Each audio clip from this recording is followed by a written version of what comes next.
ফাঙ্গাসকে খাবার দিচ্ছি, কিন্তু আজকে ফাঙ্গাসকে এই বৃষ্টি হওয়ার কারণে পানিগুলোর কারণে কিন্তু মাছগুলো দেখা যাচ্ছে না, কিন্তু দেওয়ার পর যখন চলে যায় তখন কিন্তু এসে আবার খায়।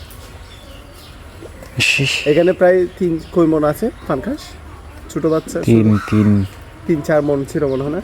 তাহলে তো প্রচুর পরিমাণে ফাঙ্গাস আছে এখানে, পাঙ্কাশ এবং তেলেপিয়া। এখন চিংড়ি মাছ আছে মনে হয় সম্ভবত। আচ্ছা, ওই পজিটিভ চিংড়ি মাছ। আচ্ছা আচ্ছা, এই যে আসতেছে, দেখো মাছ আসতেছে আস্তে আস্তে। পানিগুলোটা হওয়ার কারণে কিন্তু তেমন দেখা যাচ্ছে না, কিন্তু দেখবা একটু পরে দেখবা যেখানে মাছের অবস্থা খারাপ হয়ে যায়। হ্যাঁ, প্রচুর পরিমাণে আসতেছে এটা।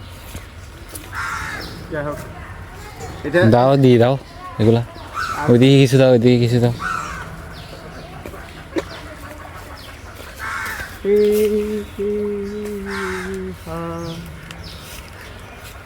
হয়েছে, আর দিতে হবে।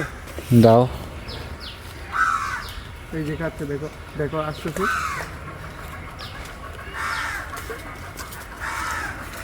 একটু এখন